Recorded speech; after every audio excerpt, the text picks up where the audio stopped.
12.7. That's the average number of jobs Americans held who were born between 1957 and 1964.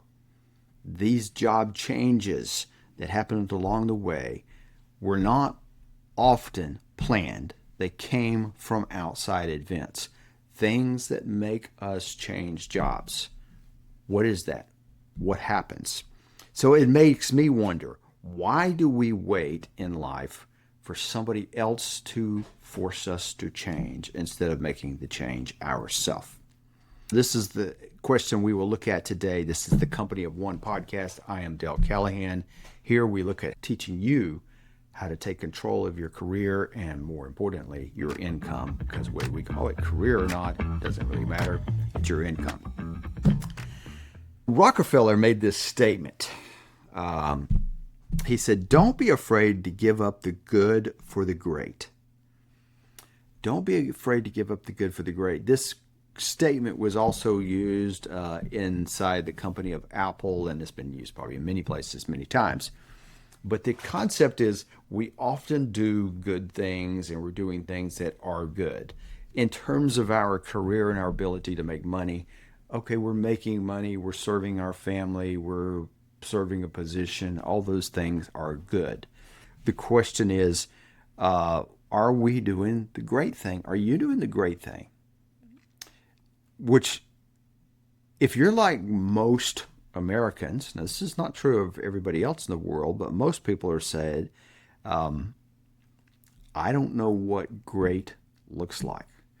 And I can tell you this because when I've had hundreds and hundreds of conversations, people will come to me with this great driving purpose and vision of what they're doing. But as we talk, it collapses because they've created this vision and this dream often by a forcing function, I will call it, that comes from the outside, or having seen something somebody else did that they, at the moment, got really passionate about. They felt passionate because they saw their friend John, or they saw this other person perform a function or do something that they thought was great.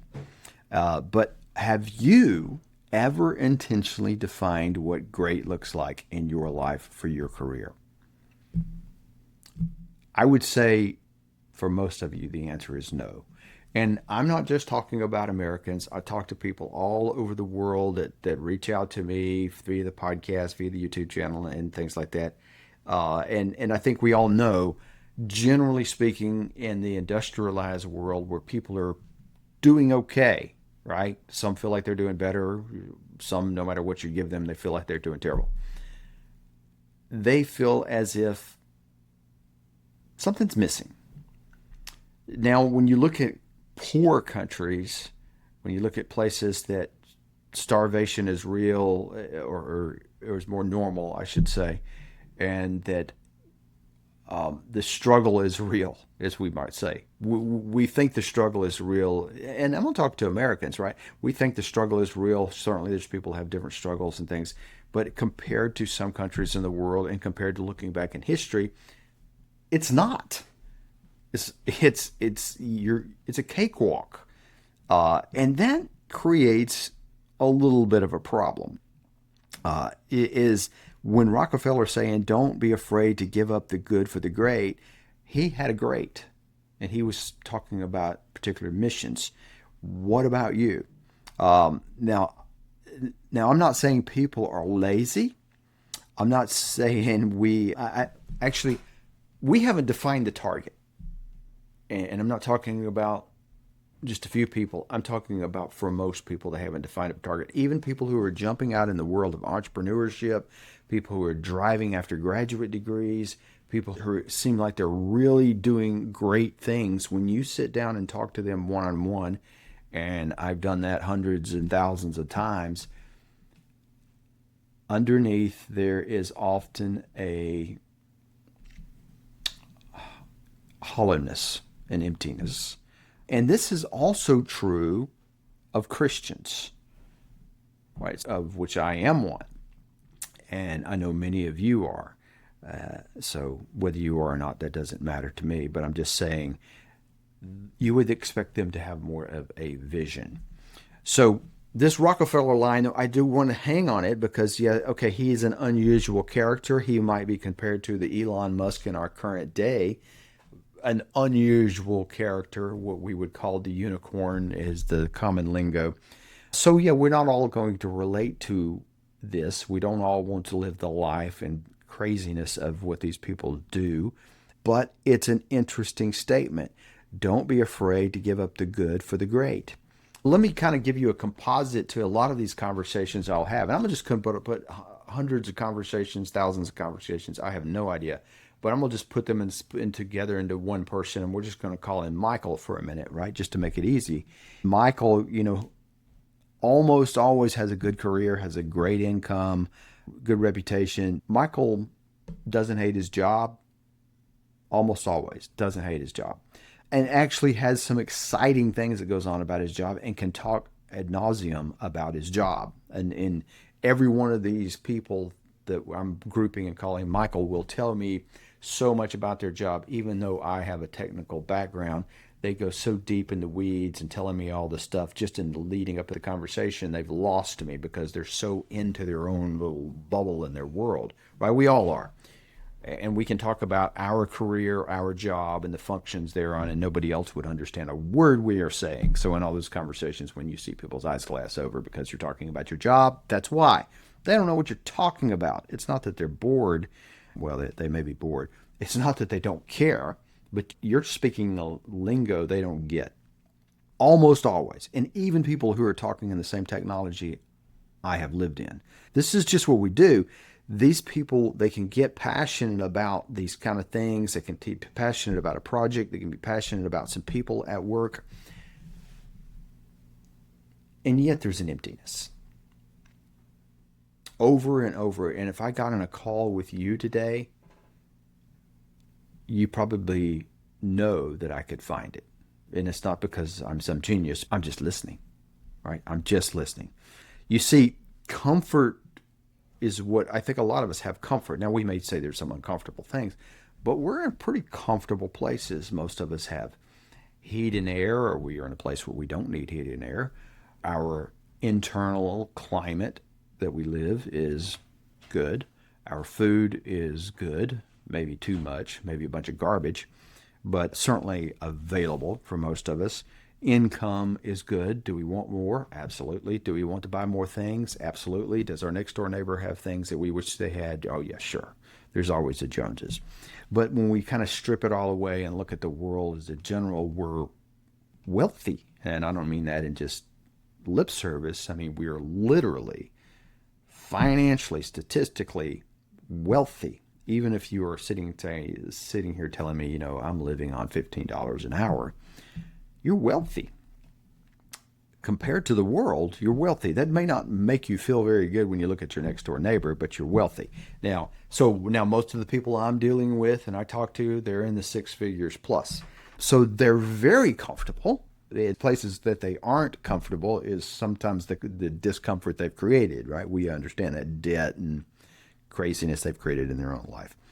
But when we are uncomfortable and truly uncomfortable, we start to ask questions. When we are comfortable, we quit asking. And for instance, I see this in people coming after graduate degrees. When the economy is doing good, and I don't mean what the news media says, because who cares what they say? I don't even care about the statistics, but the economy, the only economy that matters is the economy to me and the economy to you. Right? That's the only ones we care about. When our economy is doing okay, we might explore that. Yeah, I might think about getting another job. Yeah, I'm thinking about that. All those kind of things are out there in the distance. And the same thing happens when they come and looking at a graduate degree. Yeah, that's interesting. When something starts to happen, there's pressure, there's layoffs, maybe I am laid off, maybe something's going on inside the company and I see the handwriting on the wall. I start to feel discomfort and I start going back to get graduate degrees. And that's a default for a lot of professionals. They go back and get more degrees, certifications, all the same thing. Different timelines, same thing.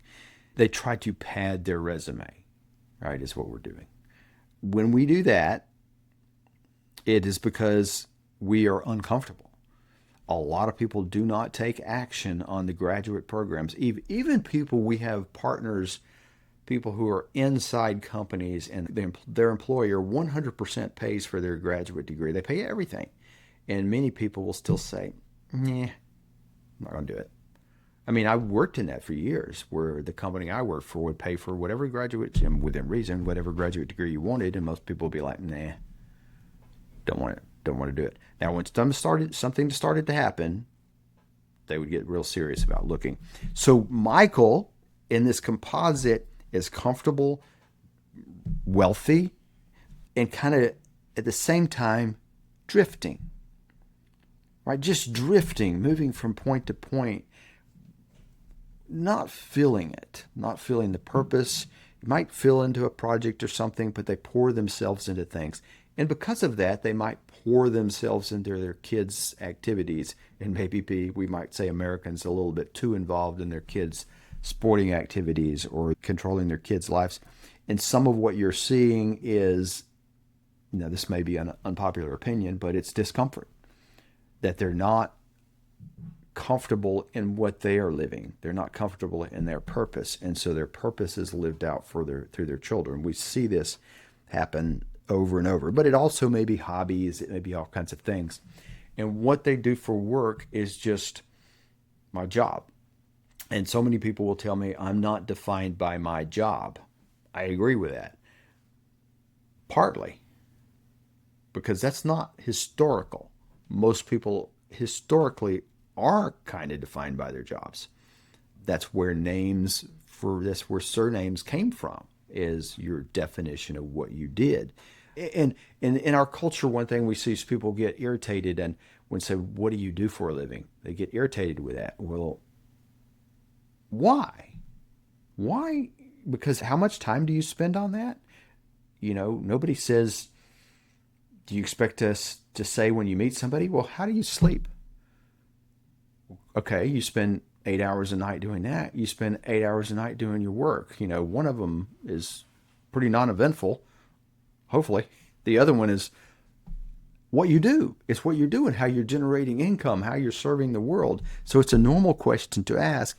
And yet when I start having conversations with Michael, there is this underlying passivity. Don't care, unhappiness. And what we see with Michael is Michael wants to take action. I have this conversation constantly. They're like, I want to make a change. I want to work on this change. I'm serious. I had this conversation just the other day. I'm serious. I'm ready to go. No, you're not. How do I know? It's because I said, let's go. And you didn't go. It's because you got busy doing 100 other things. That's okay. You have all these excuses. That's okay.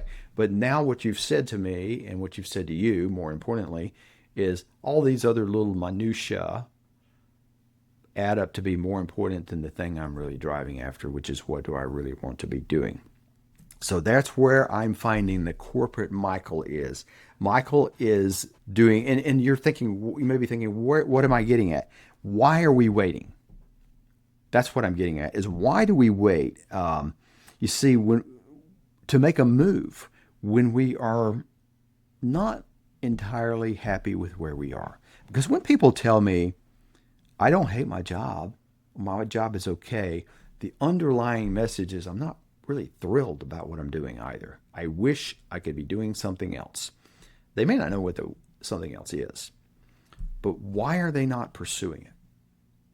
And that's been driving me batty for years, and because why do we wait? Because the excuses are, we're too busy, it's not the right time, we need more clarity. I love that one. I need more clarity. I've said it, but wait till the kids are older. Wait till the kids get out of college. Wait till retirement. Wait till I'm dead. Then I'll make that decision. Are we waiting for direction or waiting to be forced? Because here's what I think of now. I'm going to go geeky electrical engineering, but one of the things we call, when you would take an electrical circuit, and if you have a wire laying on the ground, right, and you touch it and it's not connected to anything, it's not going to shock you. It's not going to hurt you, right? But if you put voltage to it, it's very likely it could hurt you or kill you. And what we would consider that is an outside force, or what we would call a forcing function, right? A vehicle sitting in your driveway is not dangerous, but you crank it up, have the gas firing, the outside function, it will run over you, right? And so it can hurt you. So outside force causes things to change. It's Newton's laws of motion, right? It's essentially inertia. Something is not going to move until it's acted on by an outside force. There's a paraphrase there.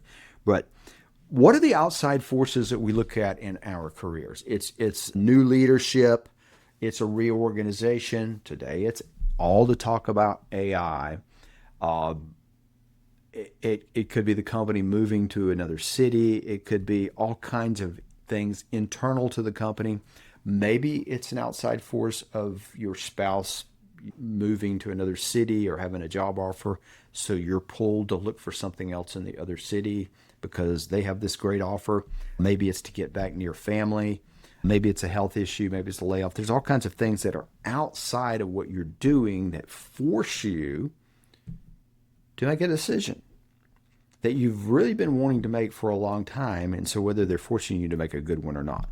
But it's at this point when a forcing function comes in, Michael updates his resume, updates his LinkedIn profile, starts to get busy networking, and starts to probably sign up for some graduate degrees or certifications and getting a new skill, and maybe totally new skills.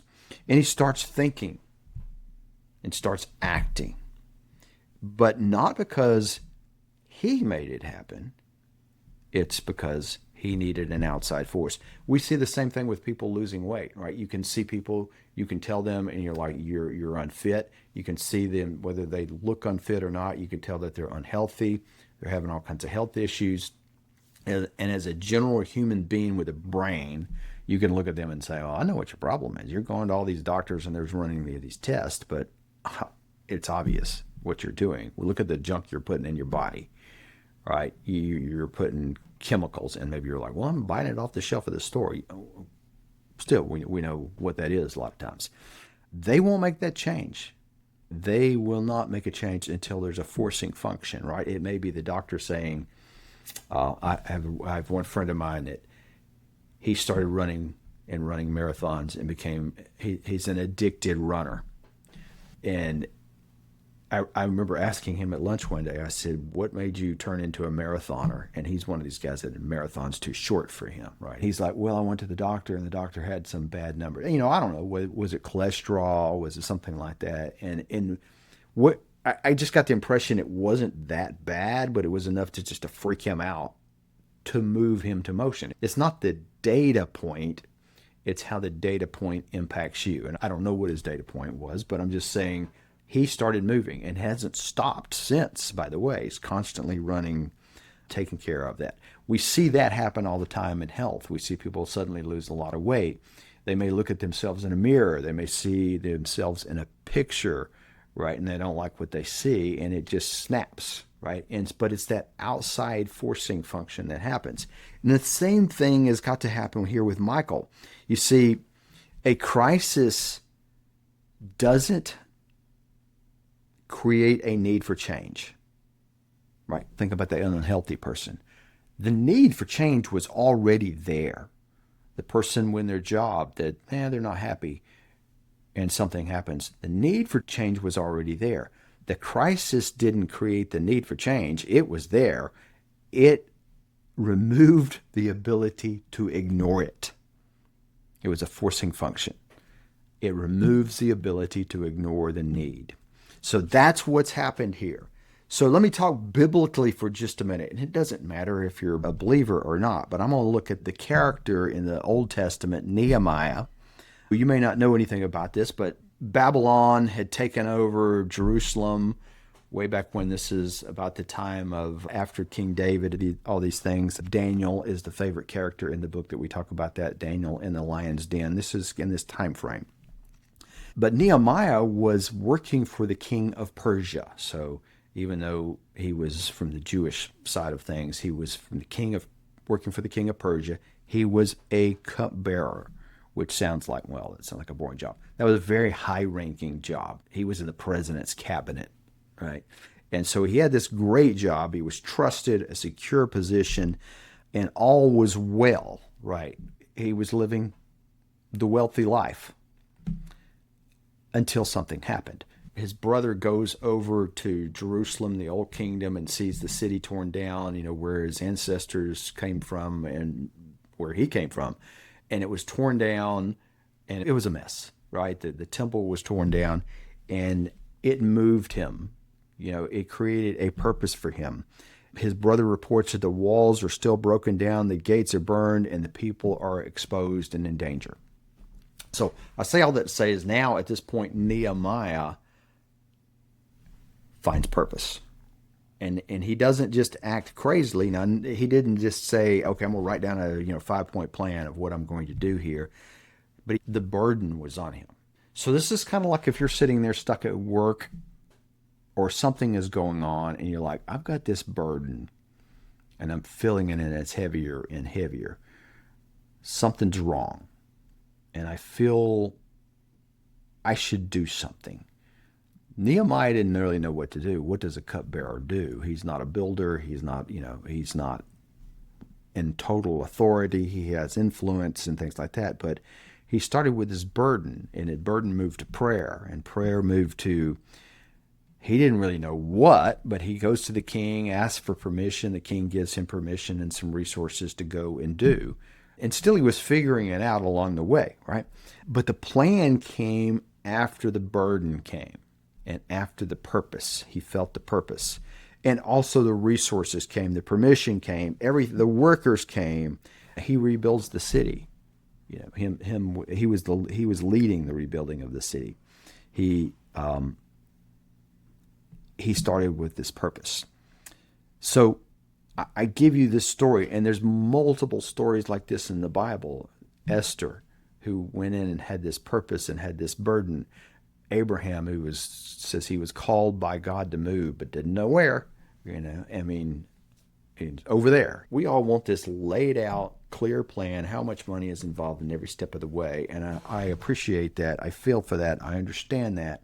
But it's not always that way, right? So here's the biggest thing I've noticed. People will ask, what should I do? I'm just looking at how many times, and they're not asking it usually in those words, but that's what they're saying. What should I do? But they don't ever really ask, and if you do ask them, they're very uncomfortable with, what are you trying to achieve? What are you trying to become? What is your purpose here? And when I ask those questions to people, they become very uncomfortable. They will just change the subject. Would you? How would you answer that? What is the purpose? What purpose am I living out? You see, the first thing here we're doing usually searches for a job. What should I do? People are oftentimes, I was on this call this other day. This guy says, I'm looking at this job or maybe this job, or hey, maybe there's something else. I've also got this company thing I'm starting to, and he's going in every single direction at the same time, trying to, and probably none of them are a fit. I don't know, but it just sounds like to me you're just throwing stones at what looks easy, but you really have no drive here. And I go back to this quote, don't be afraid to give up the good to go for the great. You got to figure out what the great is. You got to figure out what the purpose is here. So let me give you the three distinctions here that I have noticed. I'm talking around them. I want to just bring these down. Whether you're a person for faith or not, it's still these. Every meaningful story begins of change. So whether it's a culture change or it's an individual change, and again, we see people and we admire them, right? They were sloppy, they were overweight, they were maybe depressed, and you look at them later and they're in shape, they're motivated, they're doing things. It's funny how sometimes the smallest little change, like people have told me, I started walking, and you're like, well, you didn't go from that to that just by walking. I know that logically, but their point was that was their key motion, right? They started doing something, but the story of change comes with a moment before certainty, right? Before certainty. One of the things I can tell you is working, and this is a struggle for us, all of us, me too. We want certainty, we want clarity, we want to know exactly what's going to happen. But one of the things that and I heard Alex Hormozy, a entrepreneur, talk about this the other day. In entrepreneurship, uncertainty is just given. You've got to become comfortable with uncertainty. Well, we're all entrepreneurs, right? We're all working as a company of one. We're all operating in an entrepreneurial business world. That's how we bring money. There's uncertainty. There's uncertainty about what's going to happen in your company, what's going to happen with your job, what's going to happen in the economy, what's going to happen with AI. There's uncertainty in all of these things. So when we start looking at those things, here's 3 things I've noticed. There's patience versus passive or passivity. You see, patience is preparing. Passivity is postponing. So there's this, and you're like, well, there's a fine line. Yeah, there is a fine line externally, but internally, we probably know that's not the case. We know we're just passing the buck. We're just waiting. We're just waiting. We're waiting. People oftentimes tell me, I'm waiting on God to direct me. God's told me what to do. I'm waiting on direction. I'm just waiting on God. Well, if you're a believer, there's a whole book that tells you what to do. There's details. I don't know what the details for you are, but neither did Abraham, neither did Nehemiah, neither did Esther, neither did all these other characters, plus people we know in our modern life. The person who lost weight, they probably didn't know what the details were. They probably had no idea they would find themselves as a gym rat or whatever they've become. They were just trying to get a little fit. Little small actions, right? So patience is one thing. Passivity is just waiting. And I think patience has action. The one thing that I have noticed, people who are patient, where we're waiting, but there's some clear things I can be doing, right? The person who feels it out of shape, like, I feel like I should be doing something. I feel like should be working out. But you know what I can do is I can go walk around the block. I can put the bag of Cheetos away. You know, that there's certain things that you can do. Once they've made a decision, once they've decided, that's the key. The second thing I've noticed is discernment versus avoidance. You see, discernment is kind of like that. It gathers more information. I need to make a good decision. Avoidance just says, I'm still thinking about that. In the world of business, this is the common sales objection, right? You just try to sell somebody a product. You're giving them the pitch. They're in there looking at a car, for instance, and you show them the car, and they're like, well, let me think about it. What that means, everybody knows, is no, right? Because saying I'm still thinking about it says I'm not doing anything. When you're like, I'm thinking about making a career change, that probably means you're not doing anything. You're talking about it when it's convenient and when it sounds good, but you're not really doing anything. Discernment is active. It's active. Avoidance is passive again. The third thing is faith versus certainty. And again, you see in these characters in the Bible, there was faith.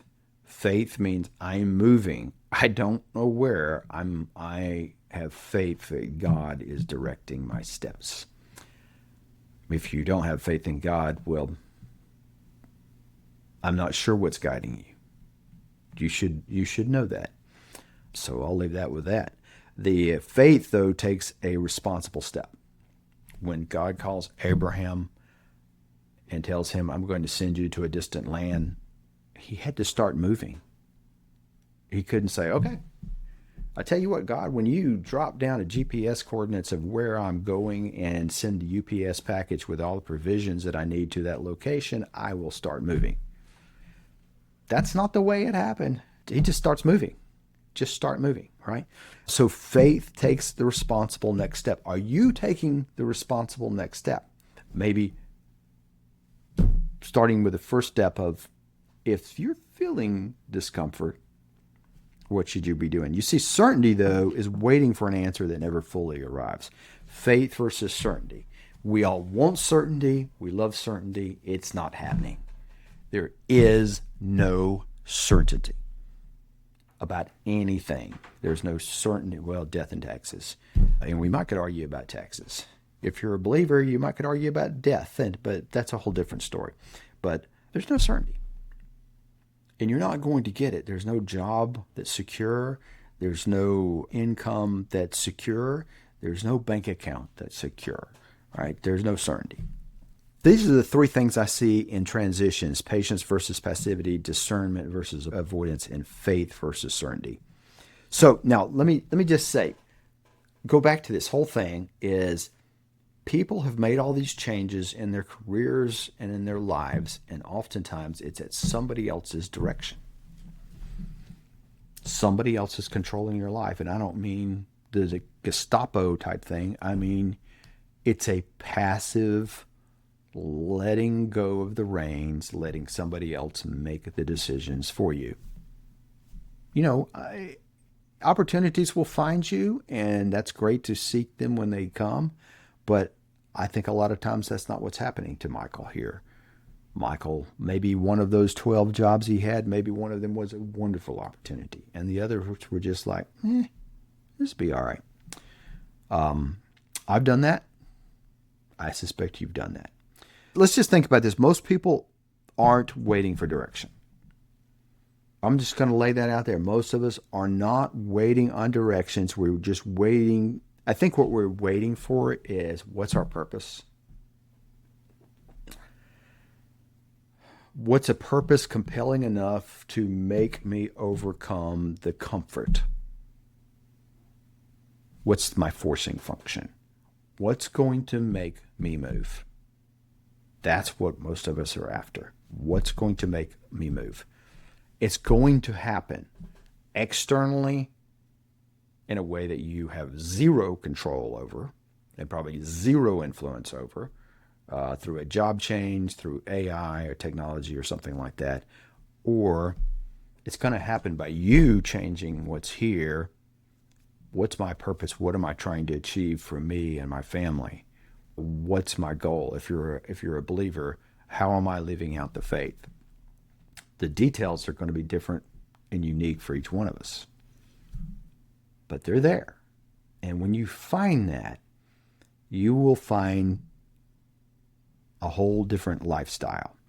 We know this because when you look at anybody that you admire, whether it's in the public eye, like an Elon Musk or a sports figure or something like that, or just in your private life, you often find passion and purpose.